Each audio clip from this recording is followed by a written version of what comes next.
Here it comes. This guy runs. He leaps through the hole, very deft, very sleek. What happens? That. Oh my God.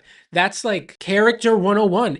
You could play that scene and just that little shot and you know this dude. You know so much about him and it does it through action.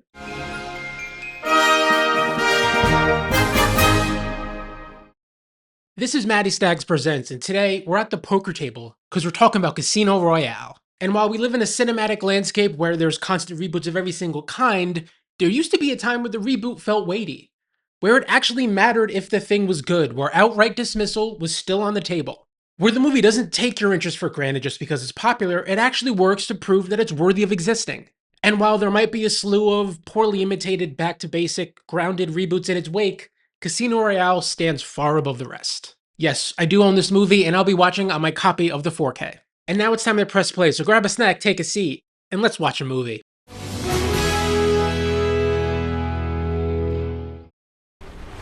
Starting this in black and white is a kind of a crazy move, I think. And the way this is also shot, it's not just a black and white, it's that touching right there. This is very noir. These extreme close-ups, and this also, not only is it black and white, but it's looking like true black and white. I'm sure that's actually they filmed it, not some bullshit filter they put on after the fact. That this could be genuinely, I love noir movies, I love Humphrey Bogart movies, I love all that old stuff. This could be a movie from that time. And this is not necessarily the visual language of the rest of the movie, which is cool, because this opening... The theatrics are supposed to scare me. Reading the close-ups the wrong man, Bond. of the gun. A lot of this movie, particularly the action sequences, can be played on mute, and you know what's going on, which is the highest praise you can give any movie, particularly an action movie. And even this is not an action scene, but the blocking, the lighting, the way you're framing everyone. The file shows no kills. Tells you all you need to know without you actually hearing what they're saying, and okay. And that sharp cut to the fight, still staying in black and white. This is an incredible, the brutality of this fight scene, the quick cuts, and then also keep cutting back to this. Shame. Where the narrative structure of this scene is him becoming a 00, needing 2 kills. I know where you keep your gun. Don't even need the line for that. That's something. You see him squeeze, nothing happens. He holds up the empty clip. This bathroom fight scene, I imagine Mission Impossible Fallout, which has an incredible bathroom fight scene, very much inspired by this, but it gives you a small space, a space where you can break a lot of shit. But this is filmed in brutal close-ups, a lot of quick cuts, which normally I don't like, but here you're trying to sell the intensity and the insanity of the scene, how and why. It's almost like we're getting closer every time. Staying with him as he drowns this guy, because the whole point is that this would be hard. It'd be hard to drown someone. Made you feel it, didn't it? That line.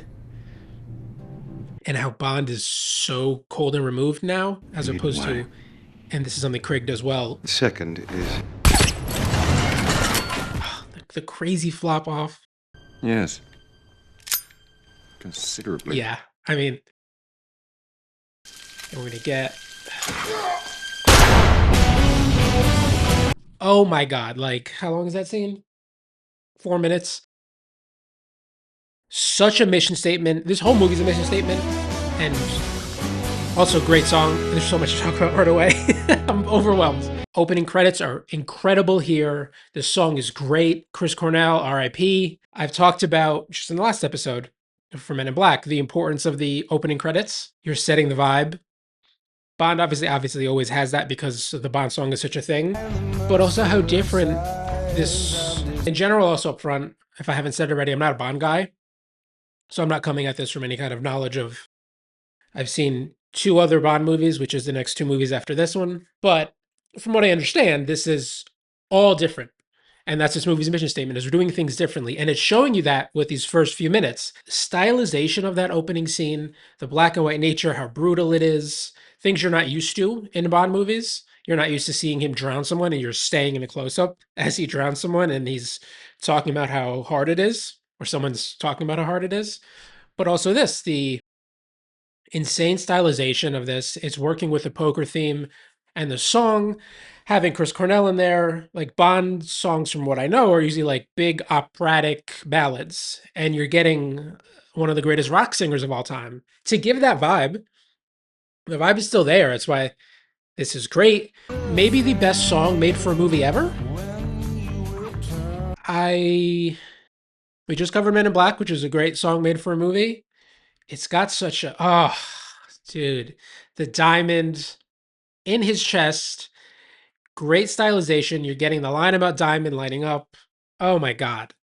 But also how this mixes like semi-realistic footage of Daniel Craig in there against this like super stylish, at times this crazy like Microsoft Windows Media Player ass looking background. I say that as a compliment. Oh my God, the card's cutting him up. Holy shit, man. What is ultimately so impressive about this movie is that it is a new Bond movie. It is this new incarnation of an IP, which we have become very accustomed to because everything is rebooted and remade constantly. God, him coming right into frame in fully real footage. Look at those eyes. But this movie, even though it is James Bond, feels like it has to win you over. And as someone who is coming to this new to Bond, I feel that probably more than anyone else. But it also infuses the movie with a interesting energy. Though a lot of what this movie has done structurally and origin-wise and plot mechanics and all these things with gritty, realistic reboots have become rote. So, how do I trust this man that I've never met with my It's money? at this point in time was very new. And like most pioneering movies, I think even though these rhythms are stale now, you still feel how good it is here because it is doing it for the first time. Needing to win you over. To have that energy, I think as an audience member, whether consciously or unconsciously, really works on you. It makes the movie better because when the movie feels like it's at risk of losing the audience, I think that's a good fear to have. And a lot of IP stuff now, Mads Mikkelsen, oh my God, we'll get to him. A lot of IP stuff now feels like there's no fear of losing the audience. It assumes you're a fan of this thing, which I get because you probably are. If you're gonna go see a Bond movie, you're gonna like Bond, but it makes the movie like not fuck around. And I wish more movies had that energy of, I gotta prove to you I'm worth Do you believe in God? your time, I'm good. I gotta prove to you I'm good. And that's what this whole movie feels like. I believe in a reasonable rate of return. Partially because it's new Bond too, I think that a lot of that unconsciously is in Craig's performance. Mads Mikkelsen is a perfect Bond villain. He is such a great villain actor. I have the money, But they give so him a short fucked up another milky million eye shares. here. It's just so perfect. But also No one the expects this stock to go anywhere but up. Just the weirdness of how he is the villain, but there's someone bigger than him. The riskiness of it too, of like our main villain, we're immediately going to undercut him in this way. Of he has a like a boss, not necessarily a boss, but like someone's threatening our villain, and it doesn't make the villain less scary because it's Matt Mikkelsen with a milky ass eye, and we're coming into another great action scene here. This movie right away gives you 3 incredible action sequences to acquaint you to this new Bond. And a lot of what this does well, we'll see it multiple times in this scene. This gives you characterization through action. That's when action is great, is when it can be more than that, more than the jumping and the running.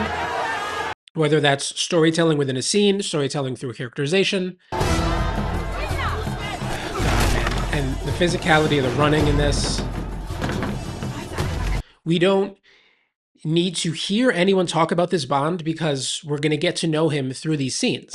We saw the brutality of the fistfight in the opening scene, but also it can be cold and cool. And here we're going to get more of that bruiser, brawler physicality Craig brings to the role. Some of that is how he's built. You know, he's coming off of Pierce Brosnan as Bond, who was very svelte and was doing the classic Bond thing. There. This is going to happen multiple times in this scene where you're seeing this, you go, oh, I know so much about this guy. That he's someone who is quick on his feet, he's smart, but also he is a bulldozer. And also just like a hell of an action sequence, hell of a chase sequence here. We're getting some holy shit stunts. So fun and inventive.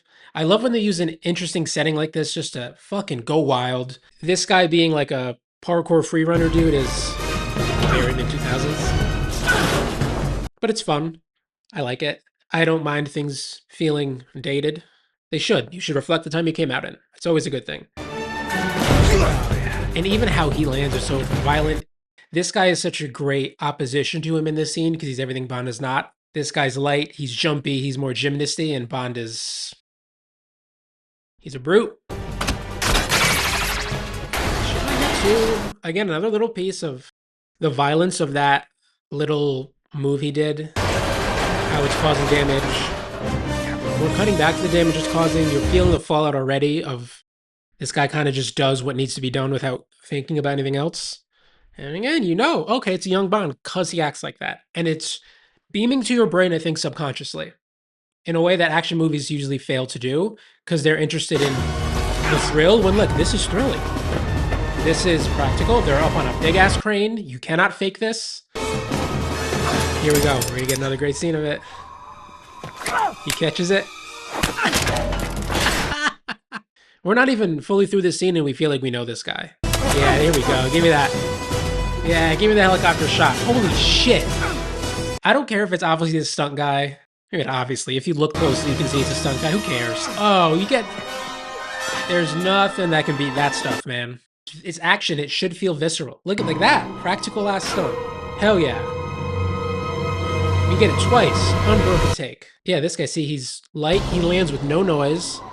But everything Bond does is, you're going to see right here. Well, the difference between those two landings. Jumps. Clang. Fucks it up. He doesn't have to be perfect. Here we can... a little composited there. It's okay. It's a quick shot. There we go, because we're going to get that. Hell yeah. See, he's going bang. He's getting beat up. It seems like he's fighting. He's feel like he's in a fight with the room and the scene around him. Also, this free-running parkour shit's cool looking. It's perfect movie stuff that makes no sense safer in movies. Oh! Oh, that slide. Here it comes. This guy runs. He leaps through the hole, very deft. Very sleek. What happens? That... oh my god. That's like... character 101. It's... you could play that scene and you... just that little shot and you know this dude.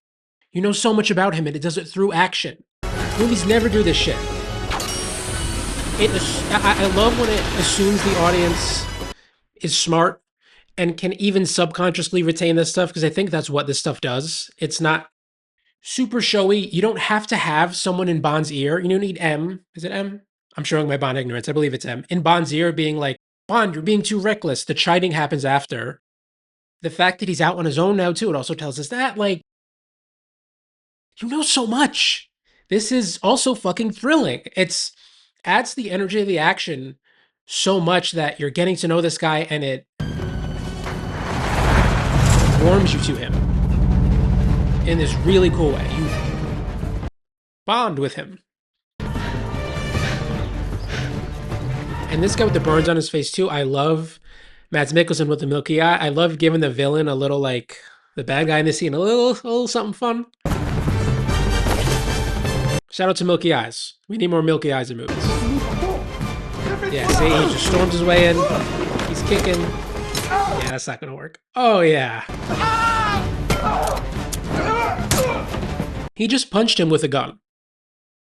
And the way Daniel Craig has such an intensity to him, it's partially the eyes, but particularly in this, the way he carries himself, the physicality of his performance is really something special.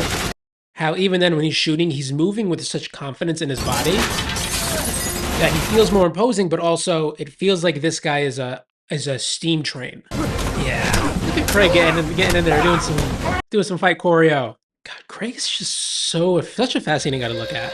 Look at that. It's stuff. His fucking eyes. We're gonna talk about eyes in this movie again.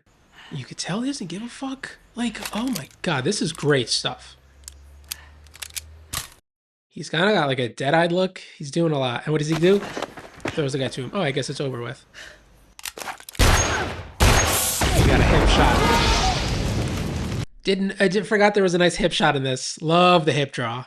And you're again getting like the recklessness and the wakes of destruction this guy leaves.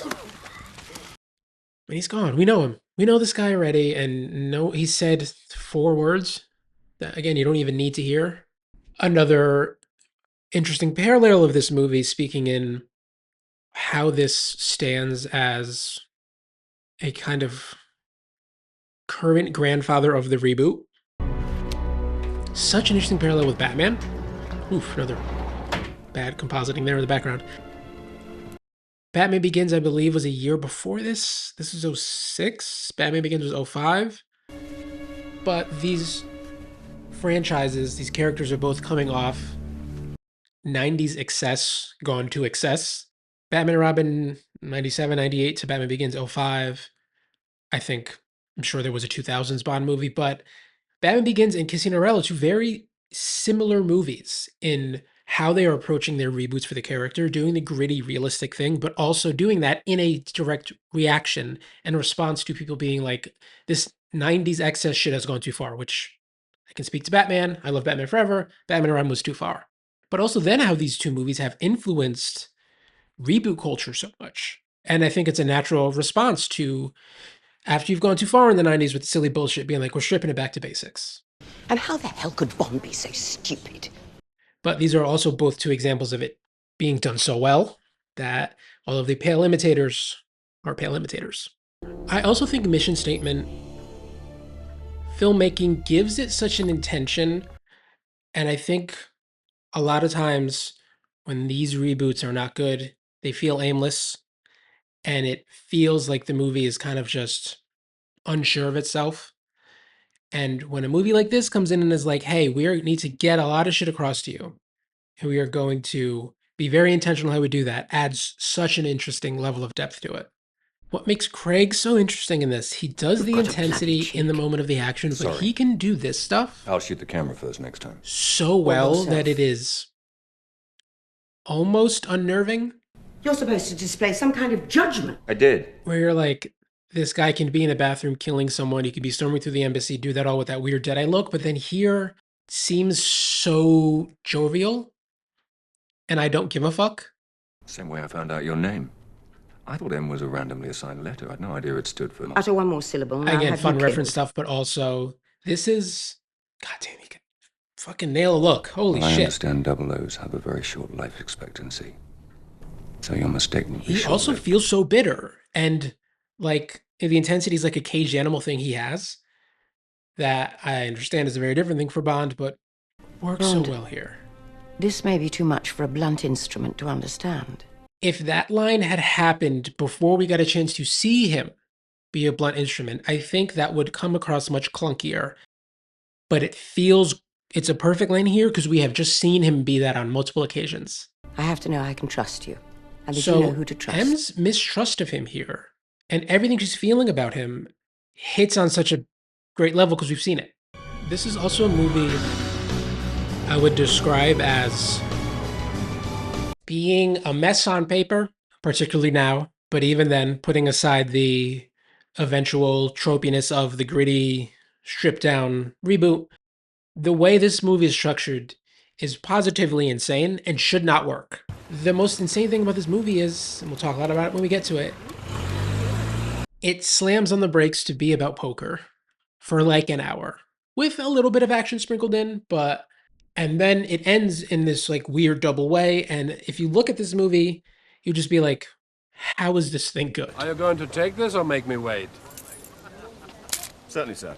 But this movie Sorry, sir. pulls off everything it's trying to do because of intentionality. Structure of these initial, we're talking about the plane one, which again, it takes a little while to get to the plane action sequence here.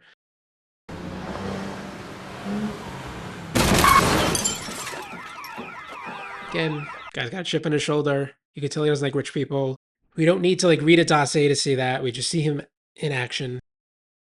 Everything this guy does in this movie is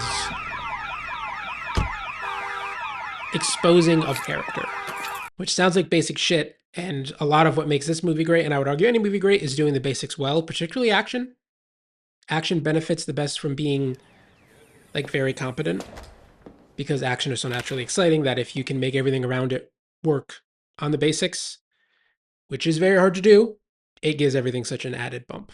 But this movie's going to front load you with a lot of action, and because it needs to slow down and be about poker, but that shit is also riveting, which we'll get to that. I would love to give this movie a shot on mute and see how long you can get before you're like, I genuinely don't know what's going on here. I think a lot of that is to do with Craig's ability to walk you through his emotions and even some of the beats of the scene just on his face. Like that scene when he was crashed the guy's car and was like, you see him bend down to tie his shoes. You know he's not a valet. You see a guy dressed well throw him the keys. He grabs the keys, crashes it, throws the keys away. You know everything that's happening there, and you don't need the dialogue. And even this stuff, there are some relatively complex plot dynamics happening here with the ellipsis and the phone, but this is all done silently, just giving you like close-ups and punch-ins of the phone and timestamps, and you're seeing his spy skills here too. It's just like, holy shit, there's... Welcome to the Ocean Club, sir. Like there are... Check-in? Every woman Yes. looks at him like they want to But it's a spur of the fuck moment. him right then and Miles there, so Davis you're version. getting that a part of it too. But his like ability to do the intensity and kind of remove and Jedi, he does that even in these scenes where you're like, this guy's kind of unknowable in a way. You feel like there's a lot of baggage. But if I felt compelled to find him, And I'm, He has a house just up the even beach. all the stuff I'm feeling now about him is all through just in how his face reads in these scenes. Who's he looking at? I love getting flashed like a little classified rap sheet of someone. That slimy bugger. I feel like we don't get that too much anymore. Part of that is the changes in tech, which I will decry every chance I get. This movie is right at the inflection point when things you can tell are starting to get too advanced for their own good as far as style and vibes go. This is just pre-iPhone time. He's got that like Nokia with the numpad. This also is coming at such an interesting time in action because it is height probably of Bourne, Moment. which I think also lends to this movie probably going towards a grounded thing because it felt like that's where action was going at that point. Though this skirts a perfect line between that. I think the Bourne stuff can get a little too handheld and shaky cam. This is handheld and shake cam at times, but it is never nauseating. Check or bet. Check. And to you. But this also feels just enough degrees to the left or right of Bourne. Still having style, still feeling heightened and fun, and not as 1000% 100 realism take as Bourne is. Check. Check to you, sir. It's a perfect frequency that I think these Craig Bond movies kind of fail to capture. I'm a big fan of Quantum of Solace, which I understand is a bit of a hot take. I don't think it's a perfect movie. I think this is the best. I've only ever seen this, Quantum of Solace, and Skyfall. So, but this is an all-time action movie. So This is on the table. That's my card. Want to bet? I'm calling the best Bond movie. And it's getting with just enough of the poker stuff to lay the groundwork. We're not like really going into depth here. I think it's going to be just the one hand. There's also such an inherent, musicality is the right word, but Aces win. fun cinematic vibe of like the card turn and then the crowd going, whoa, and then the lady doing the thing. Oh, and the valet ticket. You're gonna get a lot of that in the big card game. But interesting that poker is such a oddly cinematic card game in a way that I think you wouldn't expect. Part of that's filming it incredibly well and structuring around action and all that wonderful stuff. But even here, you're like, in a little hint. There's also a lot of this All I did was get you the man. first, probably up to hour, honestly, of the A movie man who was under surveillance by the British Secret could Service. be improperly mistaken as excisable in almost every other configuration. All of this stuff would feel extraneous. And I think you could argue structurally that it is.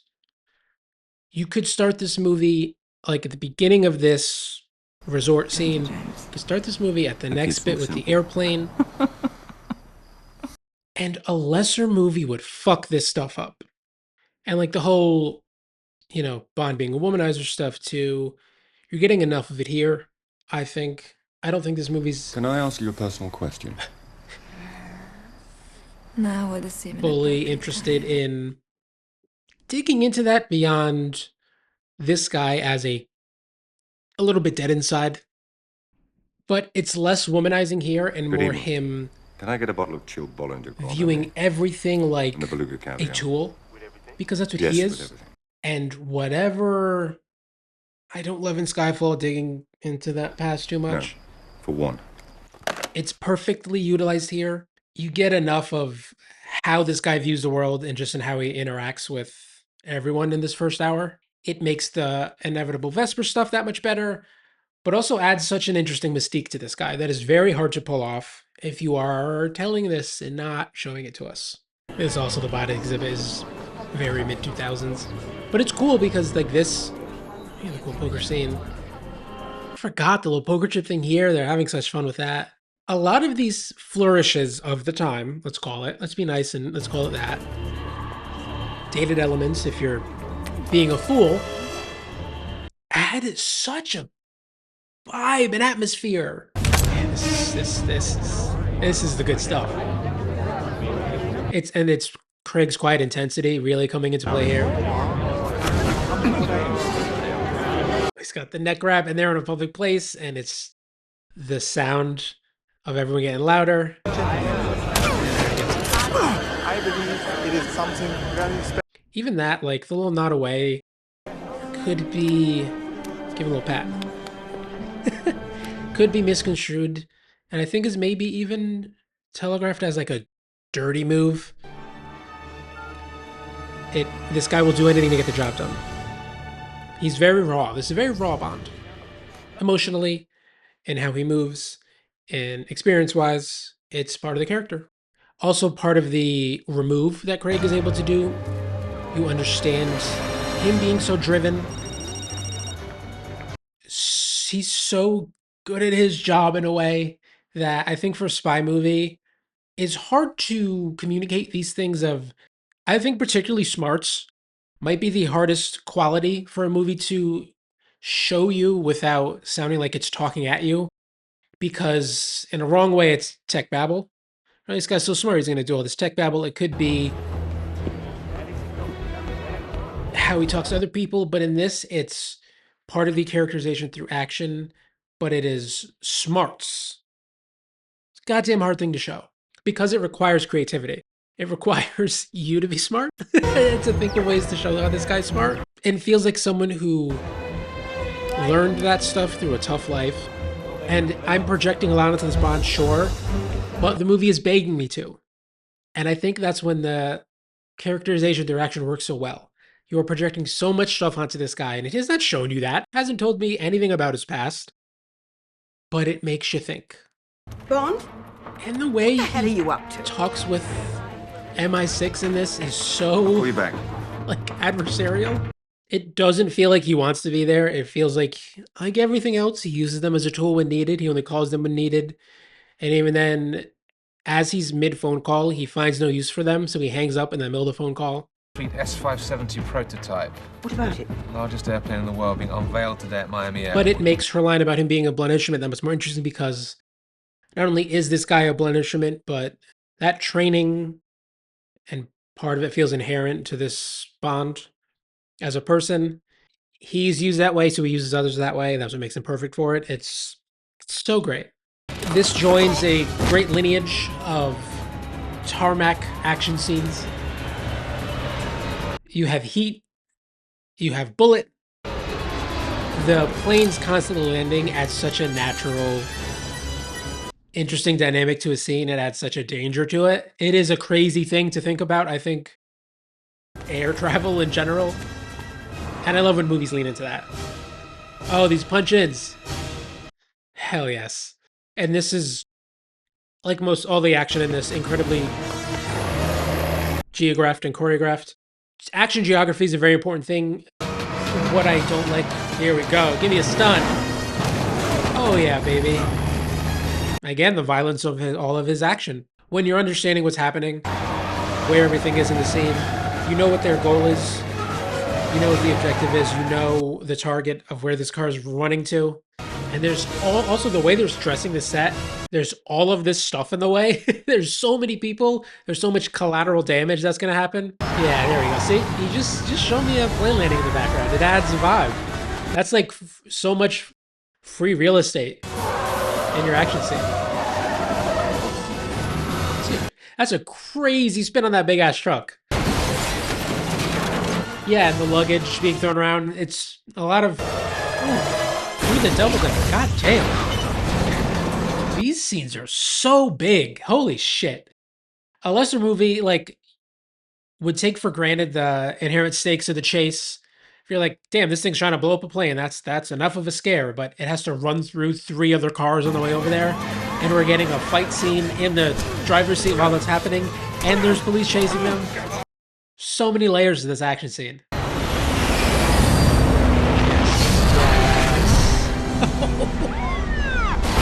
Yeah, dude. Oh my god. Use airports more in action movies. Here we go. And him needing to get knocked off at that specific moment is important because he sees that. You know that's a bomb. That's shorthand for bomb. You see red blinkers. Like, it's little shit like that that adds so much to your action scene when you can do it right.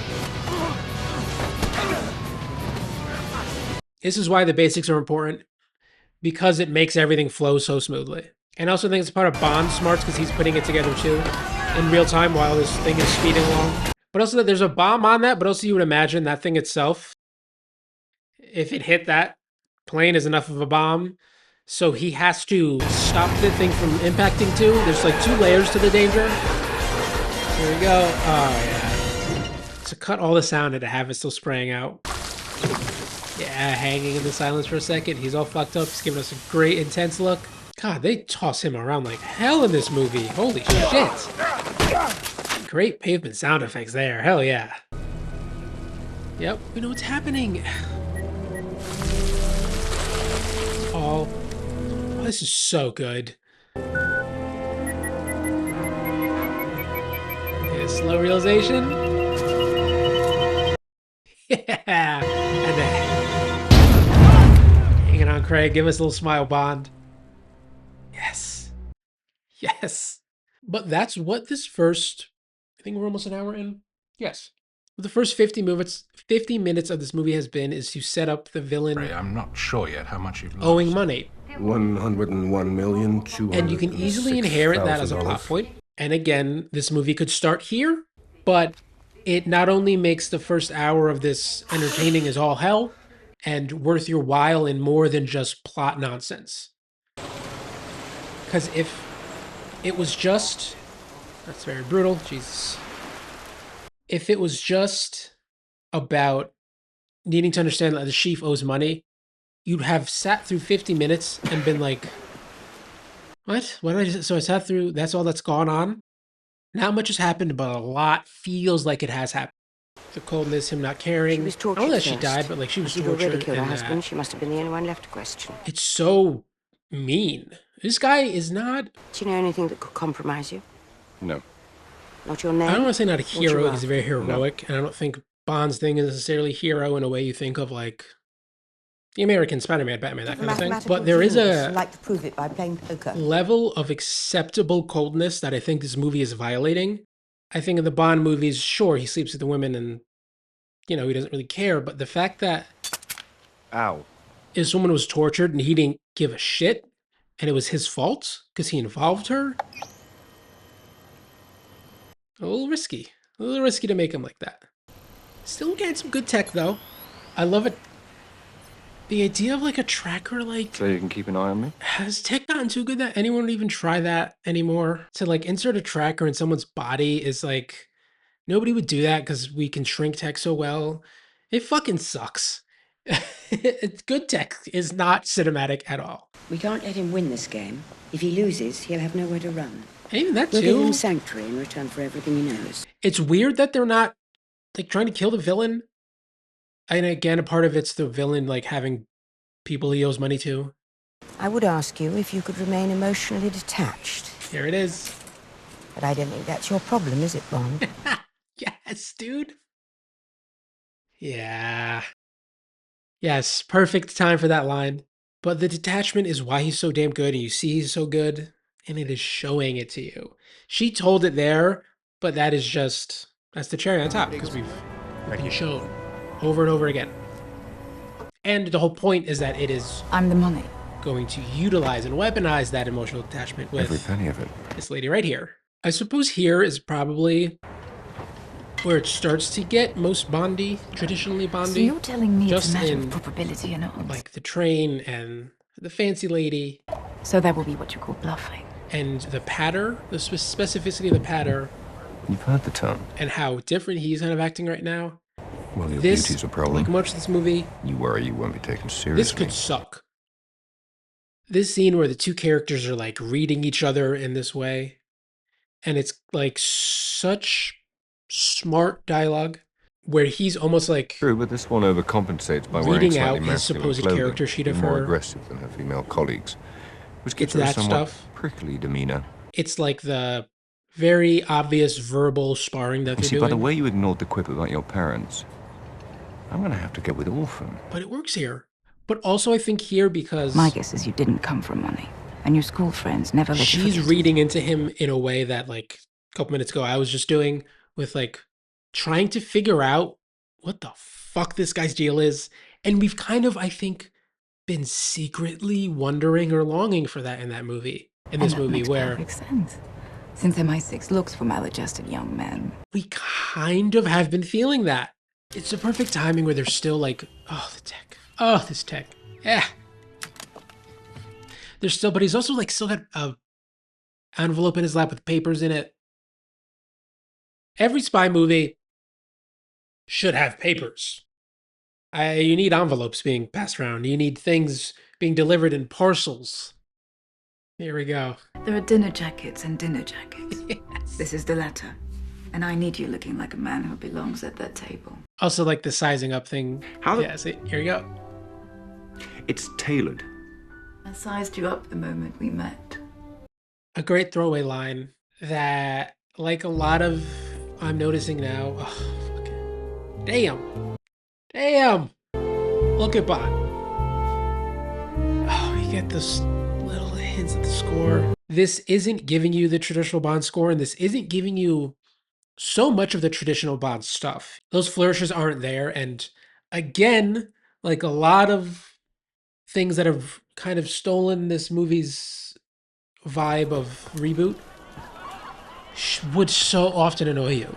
You don't get to hear him say the line. You get to hear the score until the end. And that's very reminiscent of now TV shows where it's like, oh, the superhero's not going to be in his suit until like episode 9 or whatever. And you're like, oh, fuck off. It isn't annoying here. Part of it's because it's him having to earn those stripes in a way.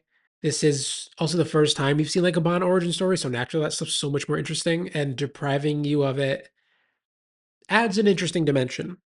And also how, I mean, this is tough because poker's so rule heavy, but you need to know so goddamn much. I've seen this movie a bunch. I still like have the vaguest handle on poker and what hands are important. And this does a good job cutting back to Mathis and Vesper and him, you know, hand holding you when you need to, that you're not constantly coming back to him being like, oh, now it's his bet. It only goes to it in the important moments. And even small things like moving the camera when someone checks, the camera skips over, you know, okay.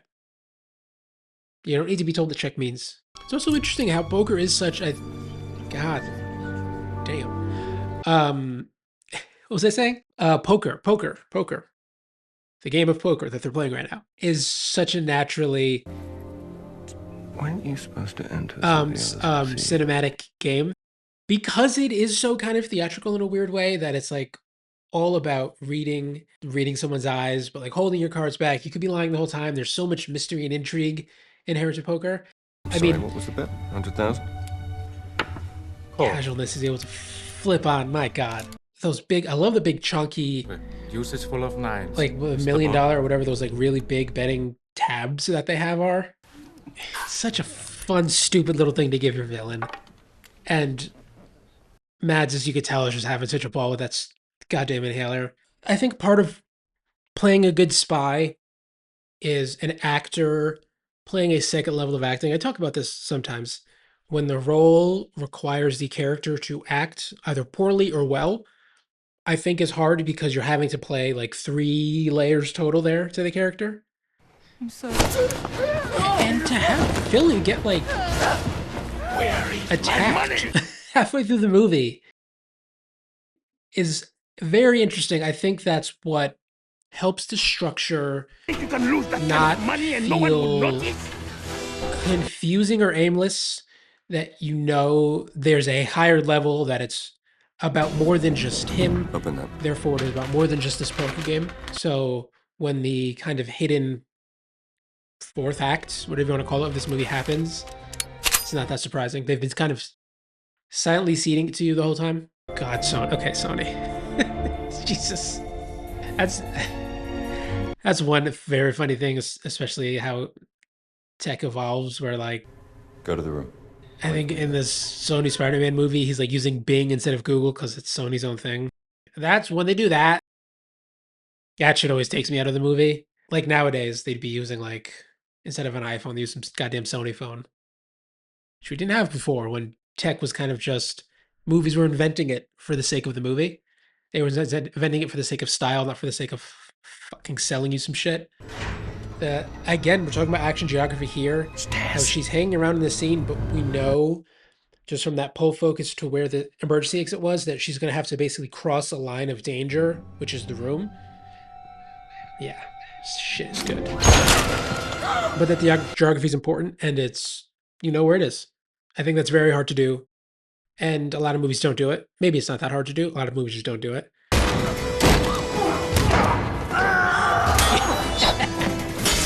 So yeah, even though this is largely the poker portion, we're gonna get a nice brutal hand-to-hand fight here.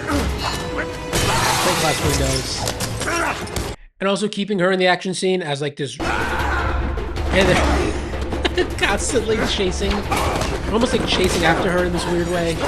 It's a chase scene for her, but a fight scene for him, and it's both of it for us.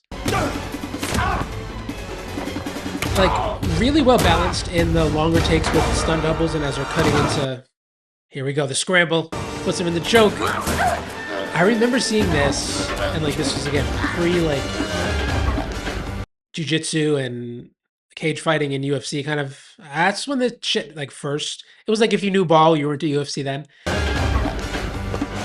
Seeing a choke like this in the movie, in a Hollywood movie, felt very like, because he's like got the hooks in and everything, but enhances like the realism that this guy's short-chained in Brazilian Jiu-Jitsu and all that stuff.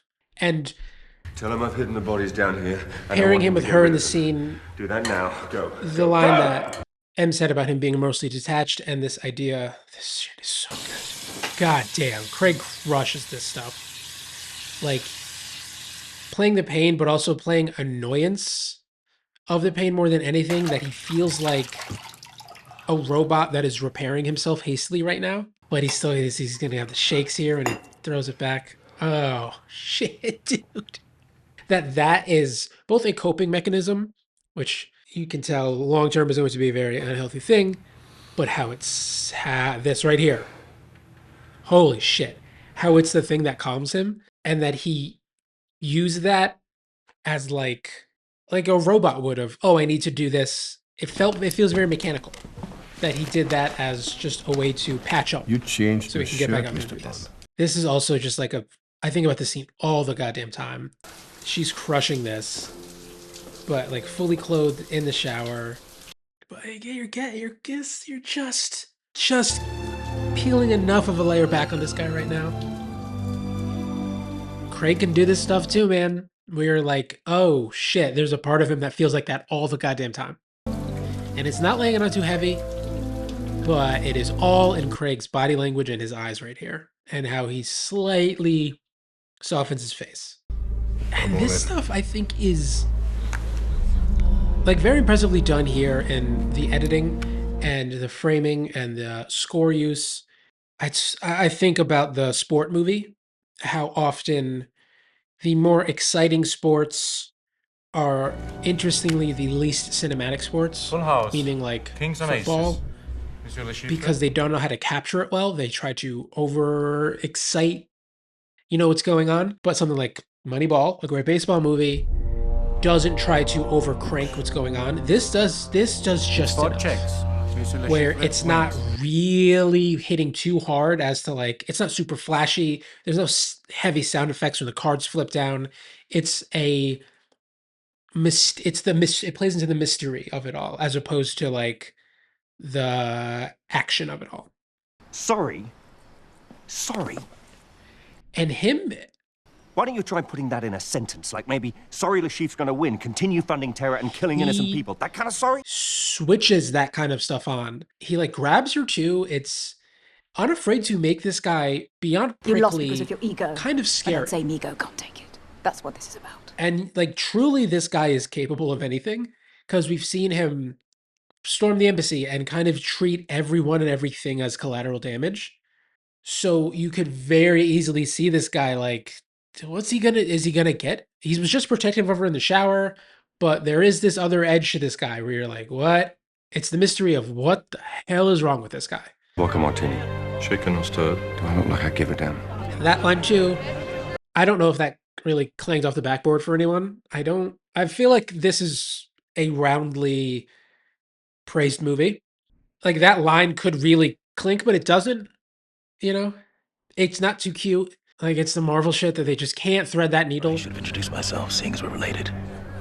Of like Felix making Leiter. fun of, I think it was like Brother the from Langley. goddamn Han Solo Star Wars movie where you're just like, oh my god, it's like that constantly. They did that once, and that's kind of it. Yeah, he's just.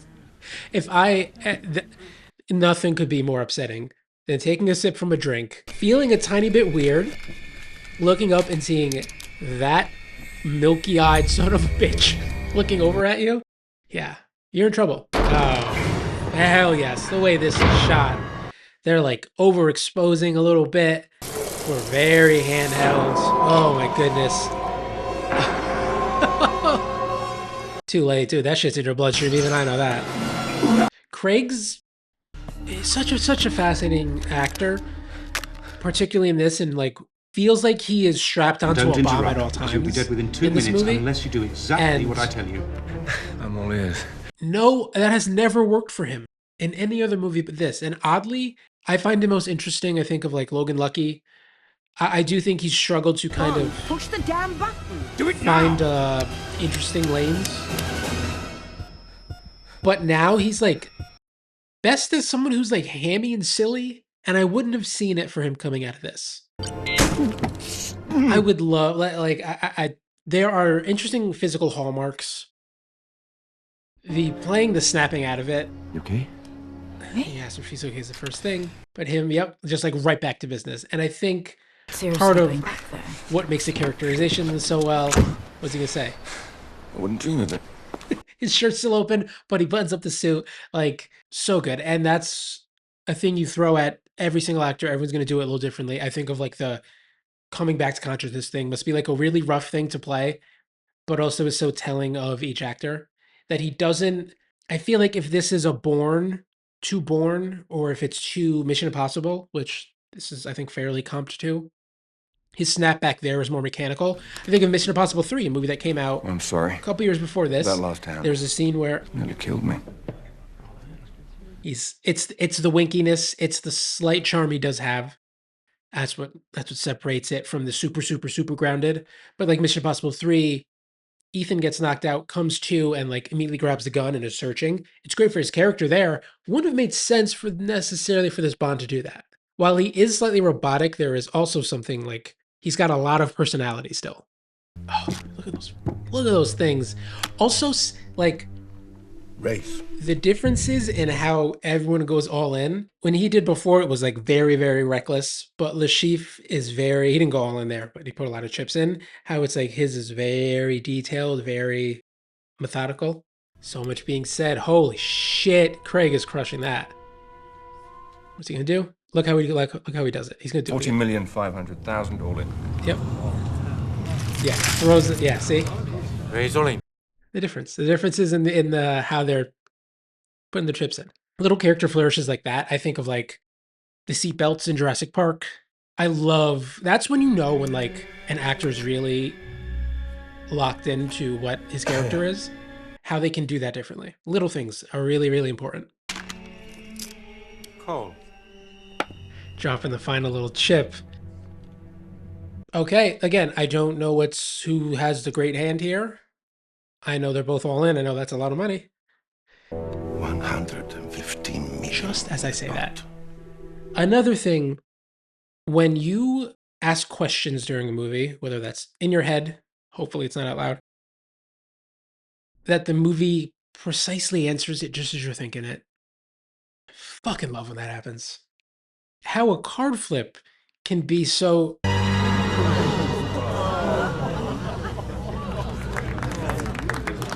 That can be such like a moment of, oh yeah, we're gonna get a little blood tear. 5 and 7 of spades. Yes, yes, The yes. straight flush. Not only is that eye milky, it cries blood. And now we're actually Someone gave that to you. getting a little bit of the real guy. Craig having such a He's a very lucky man. firm grasp on who this guy is. You could tell internally, but also switch off so easily, can't you? Doesn't bother you killing those people. in what he's going I wouldn't be very good at my job to if it give did. to you at any given time in any one of these lines, in any one of these scenes, in any one of these takes. I think something is driving you, How he can go from and I think I'll never find out what that is. giving you a piece of him and then closing it and then opening it back up, Mathis.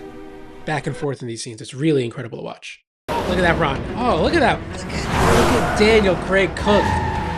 Oh, yes. It's interesting in how this kind of, I think it's rug pull. I think that's fair to say. A couple times in this. Like, yeah, it didn't feel right. It would just end in a poker match. But there's still a couple hands to be dealt here.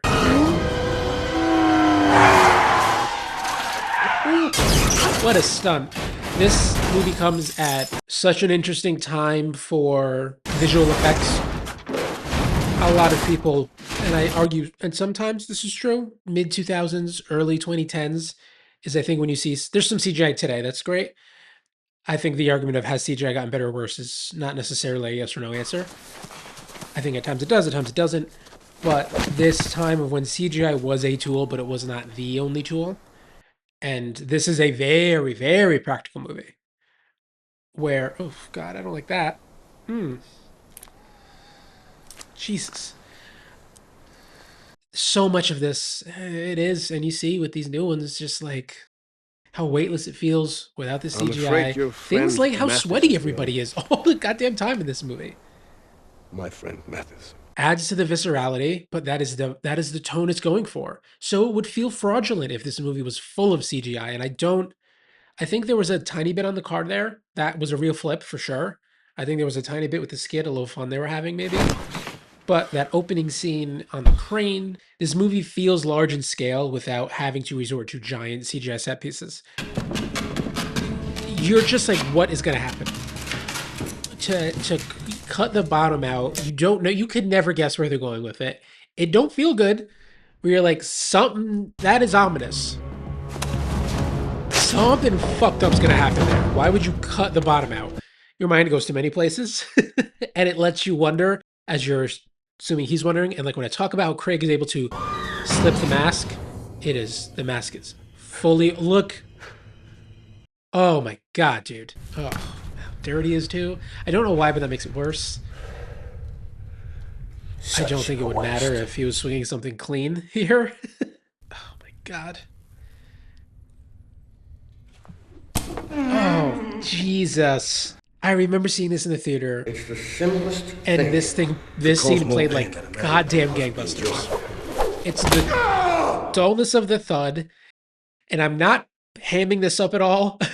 This when you think of some of the most uncomfortable scenes in movies, it is this. It is the dull thud. The only question remains. It's him playing the pain of it. Will you yield in time? So sweaty. So sweaty. And it's such an interesting torture scene. Like, who?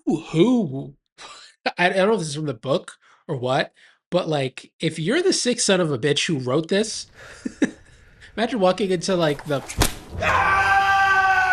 Oh my God. walk into the writers, not the writers room, but being like, "Here's my idea for the torture scene," and here we go. I've got a little itch. Down there. Would you mind? It's like this scene playing like gangbusters in the theater. Part of it is that like the audience just going completely crazy when this happened. No. But also, to the right. To the right. So interesting from a character perspective because like he's feeding off it. And this feels is funny and it's genuine, and it's such. Yeah. Yes. Yes. It's funny, but you're like, this guy's a goddamn psychopath. Dude, look at Craig. Now the whole world's gonna know that you don't scratch your fucking balls. Good home run. Home run. How Daniel Craig could be naked and tied to a chair and still be in a position of power in this scene.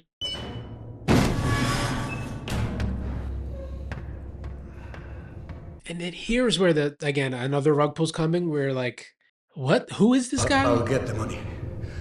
Money isn't as valuable to our organization as knowing who to trust. And then you're flopping dead right in front of the camera too, just in case you had any. And this is where you're just like, what is happening in this movie right now? Complimentary. There's no way in a million years you would think that at the 2-hour mark, your main villain would die and you'd be like, what's happening right now? There is something to, I think it's a very hard thing to do, of a fine line between not confusing you, but that feeling of where is this movie going can either be the greatest thing in the world or the worst thing in the world. And when it is asked internally, I think this happens to me all the time, where I'm just like, what is the movie doing? It's just thought. Or it's, Killing what is this everyone movie else, doing? but leaving you and her. This is the latter.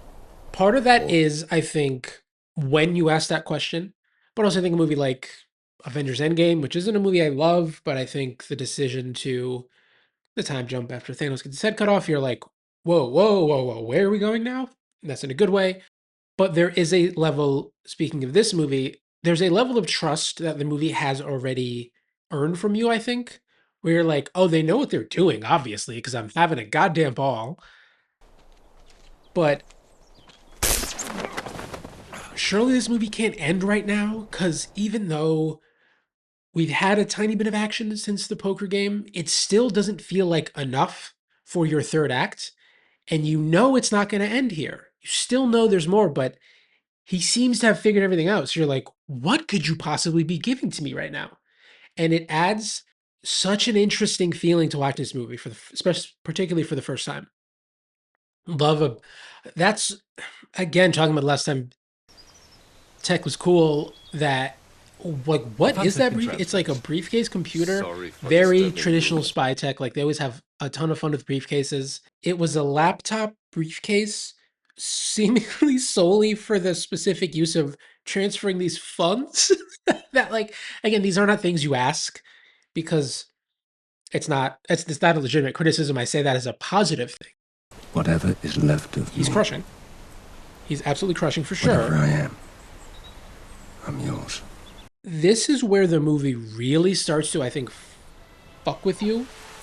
I say this in a positive way, where you're like, okay, not only am I on my back foot because I don't know where the story's going, score's changing, the way he's talking, he's all lovey-dovey. You're like, this is completely incongruent with the movie you have established up till now and the character you have established up till now.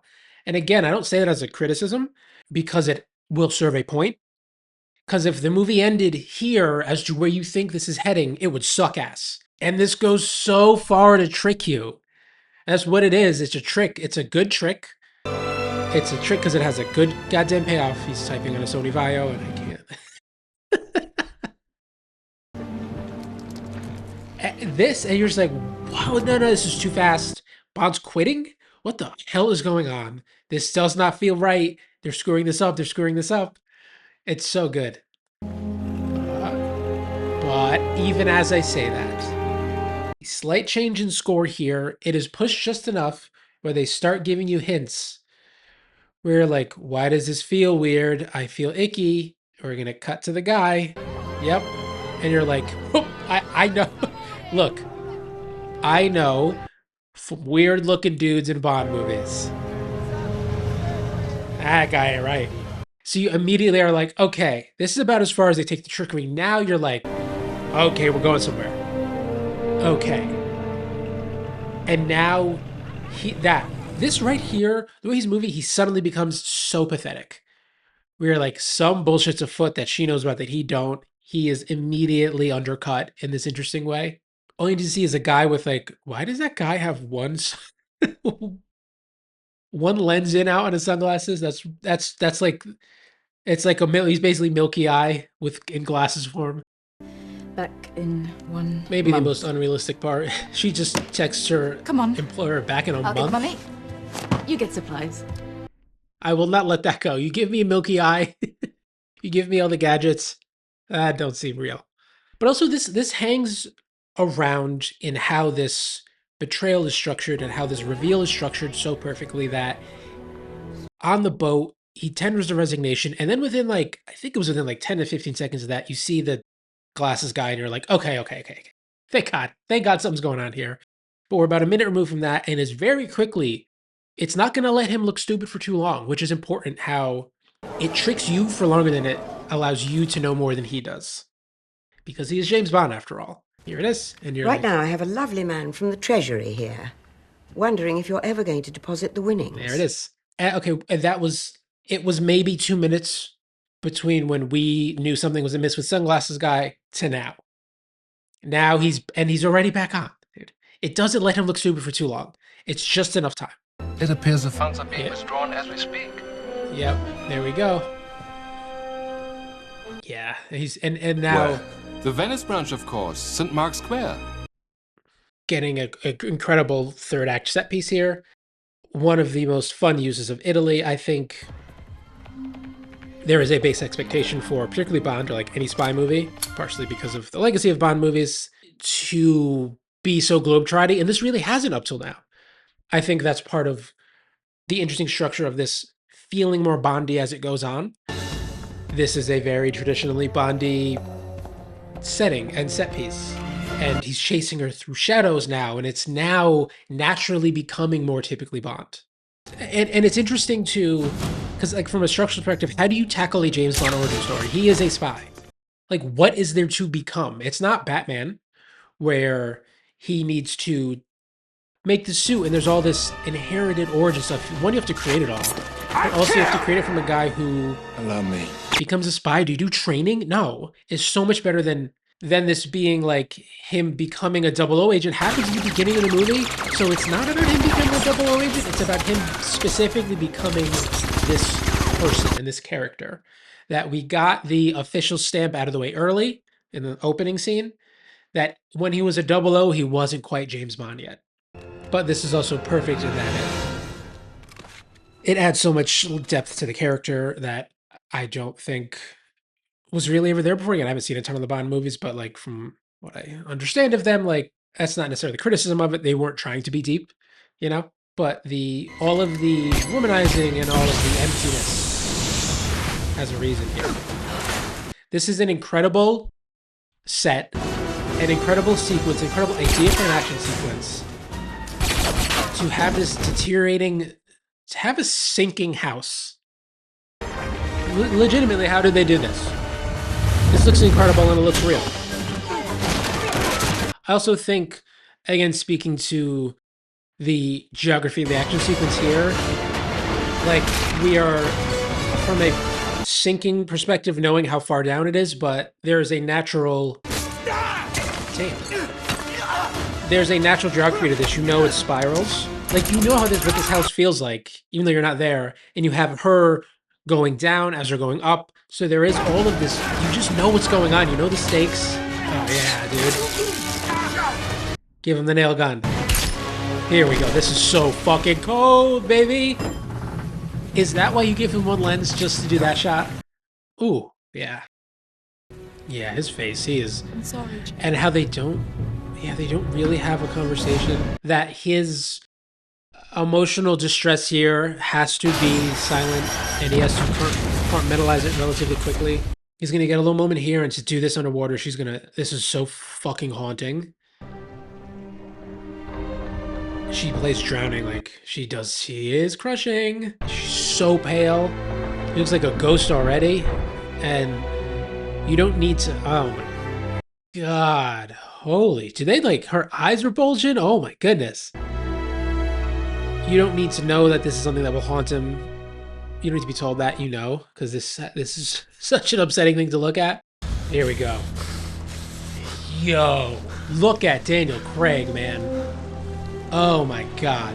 Communicating so much to you just through his eyes, rage and sadness, and he's betrayed, but he's like, I should have seen it coming, but he's so fucking sad, and his goddamn blue eyes. Oh my goodness. And you could tell here just looking at him that like he has already He was kidnapped by the just organization. shut that part off. And they blackmailed It's her. him being a blunt instrument, him being so robotic at times, and he's just he's You don't put trust the, anyone, do you, James? he's put the suit back on. Then you've learnt your lesson. Here we are. If you do need time. Here we Why go. should I need more time? Why? Job's done. The bitch is dead. This is why it all works, because it is driving to this point for this guy that it gives depth to the emptiness and to what you see Bond as, the guy who's got all these different women. Not that it excuses behavior, but it informs character. That is the goal of any movie. It's never to judge, it's just to let you know this is why this guy is the way he is. And he is so, god damn, look at fucking Craig. But he takes that pain and immediately funnels it into the work. And now that he has gone through the trial by fire, he has now become James Bond. And how they deal with this too, it's just like, who is this guy? It don't matter. I also always think about how you can clearly see his knee pads in this. See it right there. See the knee pads. Who is this? And here he is. He has become James Bond now. You hear that? Do you hear the music in the background? Oh, and it's all in service of this insane payoff you're feeling right now. Look at him. Holy shit, there he is. It's earned it. This is the point. The name's Bond. James Bond. And zoom right out. It is that I left the theater, and you leave the movie no matter how many times you watch it, with that, oh, fuck yes moment. And that was Casino Royale. While there are endless imitators of the grounded and gritty reboot that, along with Batman Begins, this movie helped popularize, nobody can do it like Casino Royale does. That's because this movie is kind of humble in a way. There's no sense of owed interest or attention, quite the opposite. It feels like it knows it has to win you over. This is back when reboots of popular things actually had stakes attached to them. They were doing something pretty different, and instead of thinking, well, you're a fan of James Bond, we got you, we don't have to worry about it, it actually works to prove itself to you, a very rare thing for something as big as James Bond. And it makes the movie better, and infuses it with this unique energy that isn't fandom pandering, but actually forces the movie to be good. Look at the first hour of this movie. It's a really unique structure. It functions kind of like a prequel for the actual story, but also getting you acquainted with this new James Bond. And while that may seem tired and eye-roll inducing these days, as most things do a lousy version of this, here it's great. They actually work to make all this setup exhilarating, building incredible, breathtaking action sequences that are truly some of the best ever put to screen. I'm a firm believer in action as art, action as storytelling. It's pretty rare, but when it's done right, there's really nothing like it. And Casino Royale does it right. Not only are all these sequences wonderfully stunt choreographed with breathtaking practical sets and showy shot composition, it actually also functions as characterization. We get to know this Bond through the action, looking at the way he moves, crashing through construction sites and bulldozers, running through walls, landing punches with brutality. It's not only great action, but it's character work. Because that's who Bond is. Like M said, he's a blunt instrument. And while that's a great line, in a way we almost don't even need her to say it because we saw it. It is show, don't tell. Show, don't tell is something I talk about a lot, not only because it's goddamn important, because it's mystifyingly rare that movies actually pull it off. I talked about it a bit in the video, but I really do think you could watch this movie on mute and not miss a beat. And particularly for action, there's no single higher praise you can give a movie. And while the series kind of went down the drain a bit in my opinion after this, it just makes Casino Royale that much more special. That's all for now, folks. As always, if you dug the video, leave a like or drop a comment and subscribe for more because there's new videos every single week, each about a different movie and each movie with its own custom virtual background, like this one that I built myself. Thank you for watching, and long live the movies.